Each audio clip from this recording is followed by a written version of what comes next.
The long-awaited PGR and DMC5 collaboration is here. It took a while to get to this moment, but hey, we finally made it. So here's the thing. When it comes to PGR collaborations, Kuro usually goes all out for them primarily because PGR draws inspiration from these IPs, and so they try to do their best to pay respect to these titles. So far, we've had the Nier Automata collab and the Blackrock Shooter collab, but the one collaboration the entire PGR community has been waiting for is the DMC collab. I mean, let's be honest, you'll find a bunch of motivation videos running about when it comes to PGR, and I'm sure you've heard the joke that Alpha might as well be Vergil's daughter. Man, this guy gets around. In this video, we're going to take a look at this patch and, as usual, highlight the nice goodies you need to get, and perhaps things you might want to look out for. So let's get into it. Starting with what this version is. This is not an integrated version. If you have started playing PGR Global around this year, then what you have been experiencing is a specialized version of PGR called an integrated version. This version is part of an acceleration plan to synchronize Global with CN, who is already ahead of us. An integrated version would merge 2 to 3 versions into one and increase the daily and weekly rewards based on how many versions are within an integrated version. So if you think there's a massive amount of content over the course of every patch this year, not to mention it feels like it's raining black cards and free stuff, that's because you've been experiencing 2 to 3 versions worth of content. That said, this version will not be an integrated version, and instead will be a normal version. Therefore, it's going to be a version with less rewards than you're used to. So if you're feeling like you're getting less over the course of this version, just know that you were playing in a unique state of PGR this entire year. What you'll be experiencing for this patch is what a normal PGR patch would be like. Alright, with that out of the way, let's talk about the goodies you can snag in this version, and let me tell you, these are must-haves. Starting with the 4th anniversary login rewards. If you log in on the first day, you'll get 2,500 orange tickets. On the second day, you'll get a new lobby background. And finally on the third, you'll get a 4th anniversary commemoration medal. For the lobby background, you can use it immediately once you obtain it. If you don't use it, you can activate it by clicking the disc-looking icon on the bottom right-hand corner, click the first option to the left, then click Scene, and then you can activate your new background here. The next thing you need to get is a free skin that's on offer during this patch. If you go to the Trial of Simulacrums event, you can obtain a brand new swimsuit Elisa Echo skin for free by clearing all the Echo difficulty stages, except for the Hell difficulty. Basically, just clear the normal and hard difficulty. Additionally, you can also get the matching weapon skin to go with the character skin for free by simply completing any difficulty. Side note, the effects department went really hard for this skin. It's crazy. That said, remember, Elisa Echo can be obtained for free through the Doran commissions by buying her shards, and if you don't have her yet, don't worry, you can still get the skin. Now, let's move on to the biggest meat and potatoes of the patch, the DMC5 collab. So one of the biggest must-haves in this patch is getting Dante, as not only is he a limited character, but he is also free. All you need to do is complete stage 6 of the DMC5 collaboration story, and you can get yourself a free Dante. To access the story, simply click the Lamento di Fantasma portrait in the lobby to access the event page, and then on the bottom left hand corner you'll find the collab story. Again, all you need to do is complete stage 6 and he's all yours. And that's all the free stuff you need to get for this patch, so let's move on to the collaboration banners. For the collaboration banners, you can roll for Dante and Vergil, as well as their signature weapons and their cubs. So here's the thing, the collaboration banners do not use your orange or blue tickets, but instead use its own collaboration ticket. In order to get these tickets, you need to convert your black cards into them. The conversion rate is 1-to-1. You can also get a few more collaboration tickets by playing a couple of events featured in this version. These events such as the Bite Invasion, the Divine Finality, and Limit Break can be found by clicking on the battle button in the lobby, then clicking the giant event portrait, and boom, you're on a page where there's an entire list of this patch's lineup of events. You can also find the collab story and the Trials of Simulacrums in there as well. Note that the featured events will only give you a tiny amount of tickets, and these tickets are specifically for character banners. Yup, that's right. These collab tickets are specifically for the character banners. In fact, for the collab weapon and cub banner, they too will have their own collab tickets. Also, the cubs in the collab banner are called the Netherworld arm, but you get the idea.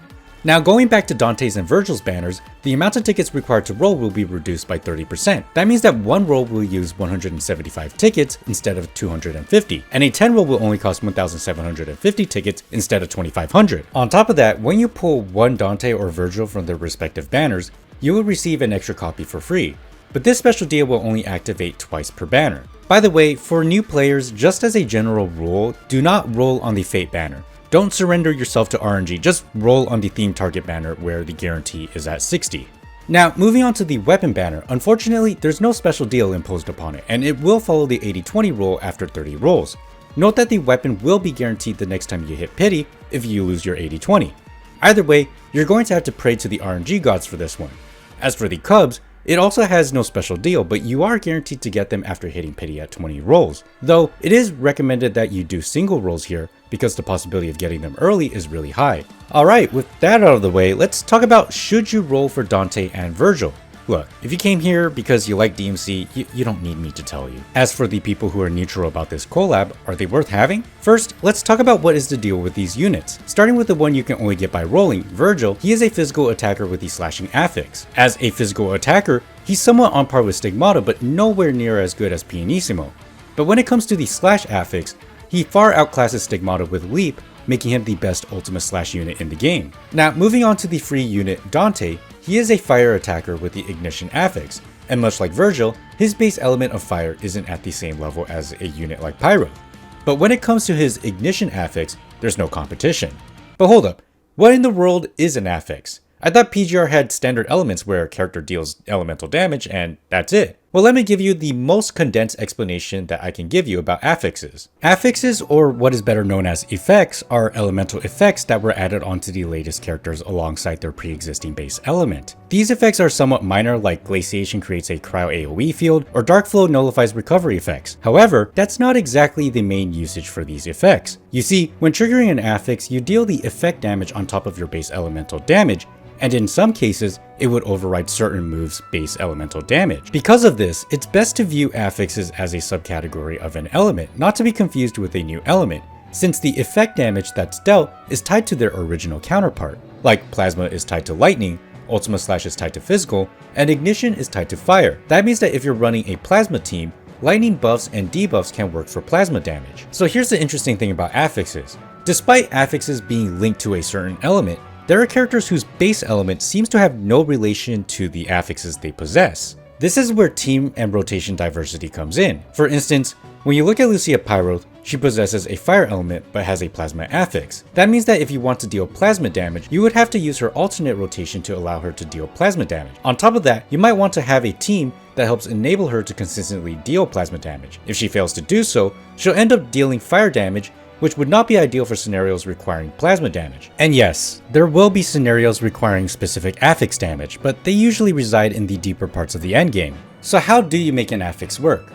First, the character needs to possess an affix. This means that this character would either have an alternate moveset or a mechanic that allows them to build up the affix meter, which is shared across the entire team. By the way, the affix meter looks like this. Anyway, once the character builds the meter, they will need to trigger it. The trigger will depend on the character, but it's typically done with an ult. Once triggered, depending on which affix you are using, the meter can drain over time or lose stacks. During the time the gauge is lit up and active, a character with the same affix will be able to inflict the effect damage until the meter is fully drained, or they can completely detonate it. And that's basically it. So going back to the original topic, is it worth getting these units? Or better question, is it at least worth getting Vergil? Again, if you're already a fan of DMC, you're probably going to get both of them anyway, but if you're not a fan, then it's going to be a bit more nuanced. In terms of meta, both of these units are currently the best in terms of their respective effects, though it's worth noting that there's barely any affix content as affix modifiers mostly reside in the deepest part of the endgame, so it depends on how much you value affixes. Now, if you don't care about the endgame and care about how they are as units in general, well, good news, they can still hold their own. But here's what's interesting about them. Aside from them having the standard PGR rotation gameplay, they also possess combo style gameplay, which tries to mirror the magic of DMC, thus making them the most complex characters in all of PGR.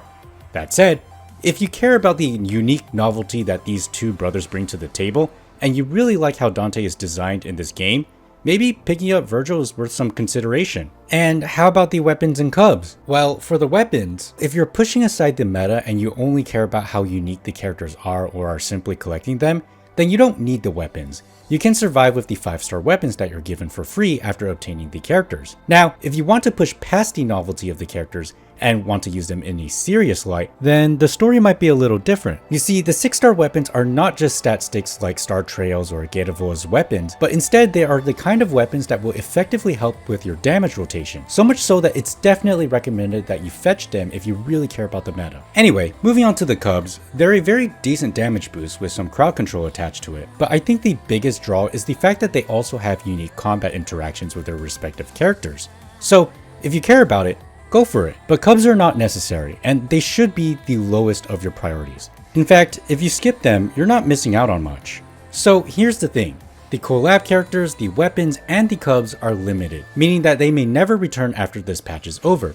So if you choose to skip them, or at least not get Vergil specifically, and you want to save for the future units, then that's fine. The only thing I will say is whatever you do, make sure you come out of this with no regrets. And at the very least, just pick up the free stuff that's available in this patch. Anyway, that's all I have for you for this patch. Even though this is not an integrated version, there's still a good amount of awesome content for you to engage with and some free stuff that I encourage you to get. Kuro really cooked with this patch. In fact, this might even be the best collab that I have ever seen in any gacha game. So I hope that you enjoyed this patch and maybe stick around in PGR for a while longer. But for now, go out there and get your free stuff. Oh, and one more thing, happy 4th anniversary PGR. That said, if you liked the video, do leave a like and maybe subscribe, and I'll see you in the next one. Bye!